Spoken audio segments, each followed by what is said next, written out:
Bonjour tout le monde, j'espère que vous allez bien, que vous passez un week-end agréable. Je vais essayer d'être un peu plus régulier dans mon travail, de montrer ce que je fais. J'espère que ce sera utile à certains et que surtout je vais arriver à trouver quelque chose d'utile pour moi aussi. Donc la semaine qui s'est écoulée, j'ai tradé 4 paires de devises différentes.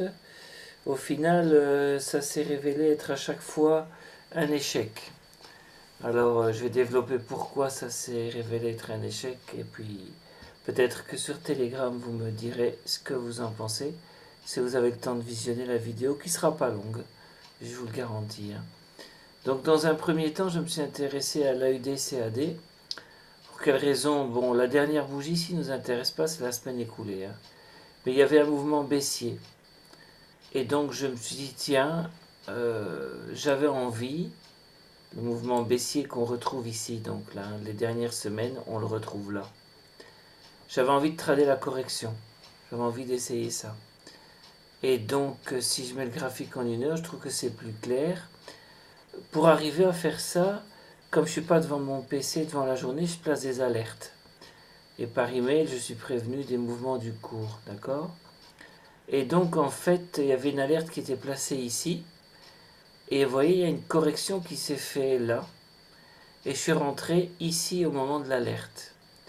Ce qui fait que j'aurais pu bénéficier de la correction, puisqu'on a monté de 30 pips, ce qui était pas mal. Seulement, j'étais pas devant mon écran, enfin pas tout le temps sur mes graphes, et je me suis dit, je vais mettre un stop loss, et j'étais stoppé ici. C'est bête, hein. Si j'avais fermé la position là, j'aurais pas été perdant ici. Ce qui fait que j'ai perdu quelques pips. J'aurais dû placer un take profit. Un take profit de 20 pips aurait été suffisant. J'aurais au moins pris 20 pips de profit. Mais il y a bien une petite correction. Donc dans le fond, je trouve que j'avais vu juste. Mais pas assez sur mon graphique. Ça c'est déjà une première chose pour cette parité. Ensuite, je me suis intéressé à l'euro AUD. Donc je vais afficher la liste, ce sera plus simple. Alors l'euro AUD, il est ici. C'est plus en surlignage parce que j'ai essayé d'identifier d'autres paires que je vais travailler la semaine prochaine. Mais je vais en parler après. Donc l'euro AUD, le voilà ici. Donc là, lui, je voulais aussi trader la correction. Parce que je trouvais que les dernières semaines étaient bien haussières. Comme ça, on le voit très clairement en journalier. Donc si je mets le graphique en 1 heure, ici, voilà. J'avais posé une alerte ici. Et donc j'étais averti par mail sur mon smartphone. Je fais ça avec mon smartphone quand je suis au boulot. Et effectivement, il y a une belle correction là, dont j'aurais pu profiter, puisque le cours est descendu de 38 pips par rapport à ce que j'avais ouvert. Et puis une fois de plus, comme un idiot, qu'est-ce que j'ai fait? J'ai pas surveillé. Je pensais que j'aurais eu le temps de le voir. J'ai placé un stop loss et ça a été arrêté ici, quoi, quelque part, quoi. Donc j'ai encore une fois perdu quelques pips, alors que j'aurais pu en gagner. Donc trader la correction, ben, c'était pas une mauvaise idée. Donc ce que j'aurais dû faire, c'est placer un take profit. D'une vingtaine de pips, ça aurait été suffisant, puisque là, le cours est descendu de 38 pips par rapport à ma prise de position. Bon, ben tant pis, c'est fait, c'est fait. C'était encore un échec. Alors, l'échec suivant, c'était l'euro et la livre sterling qu'on retrouve ici. Voilà. Alors, qu'est-ce que j'ai voulu faire avec cette paire de devises? Donc ici, pour moi, c'était évident que c'était haussier. Donc j'ai voulu profiter d'un mouvement haussier qu'on voyait clairement en weekly, en daily. Et donc en 1 heure, voilà.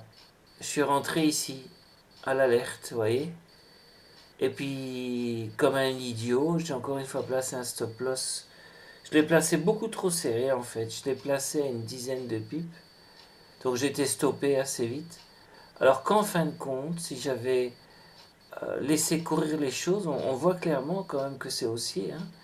Pas besoin d'avoir fait l'université pour le voir. J'aurais pris là à peu près une quarantaine de pips.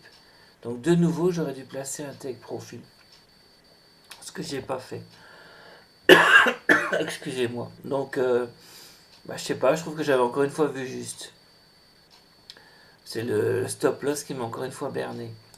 Et enfin, la dernière position que j'ai pris la semaine dernière,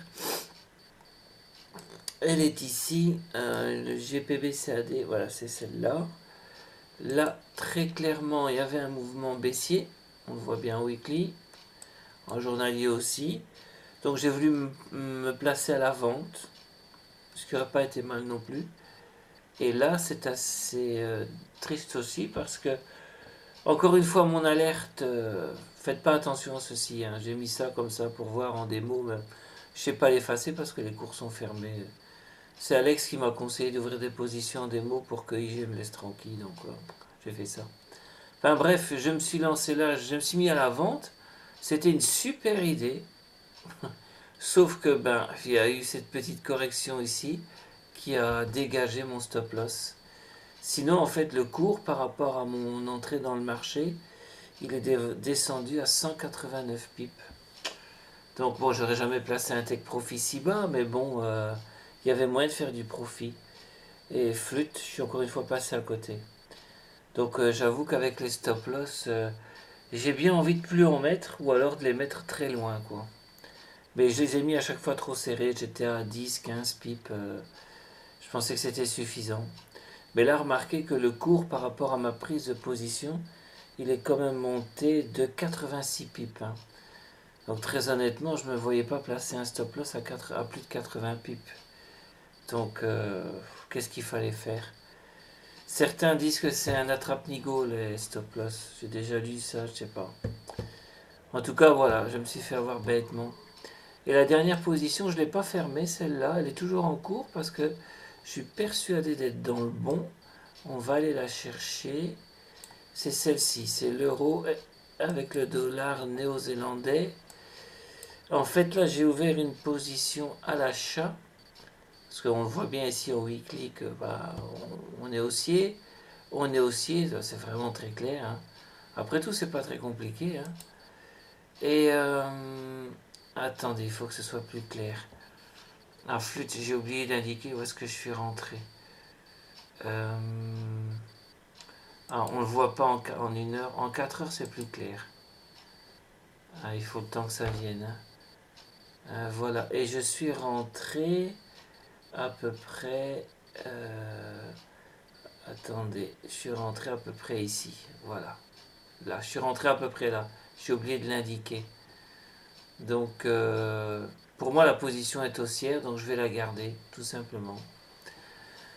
Donc, je fonctionne sur alerte, en fait. C'est comme ça que je travaille.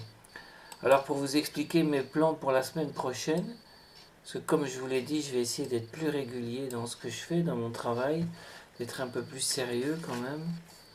Par exemple, je me suis intéressé là, c'est en surlignage. Hein.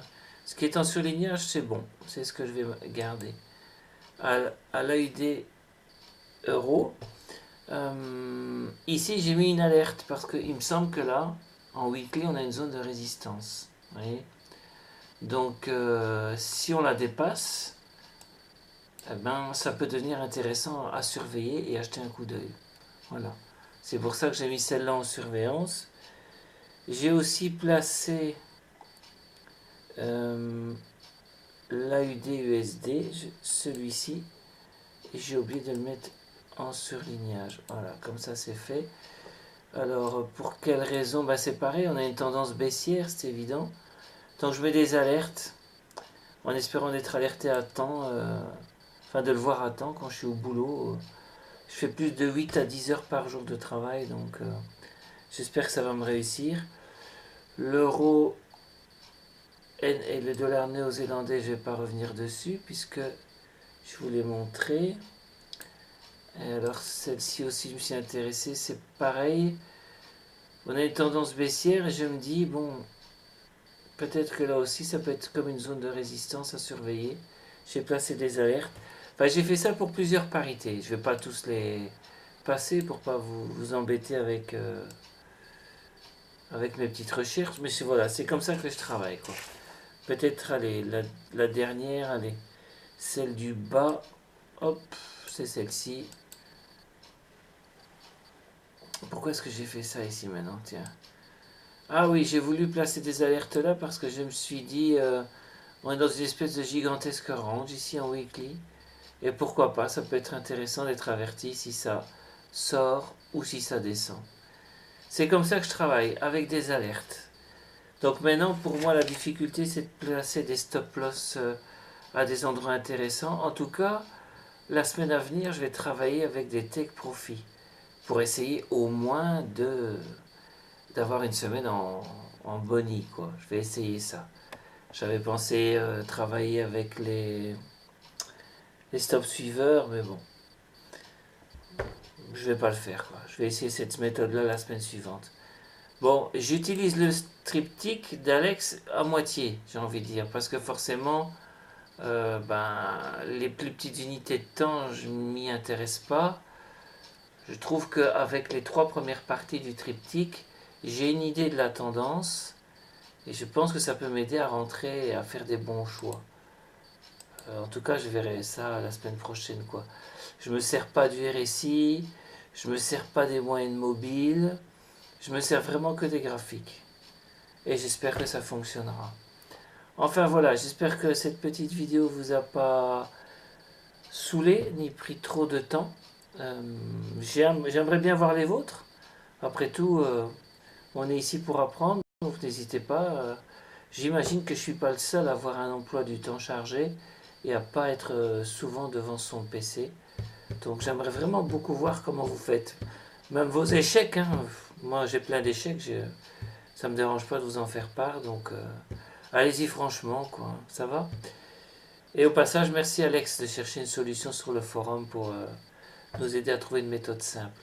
On est impatient de te lire. Voilà, je vais clôturer ça.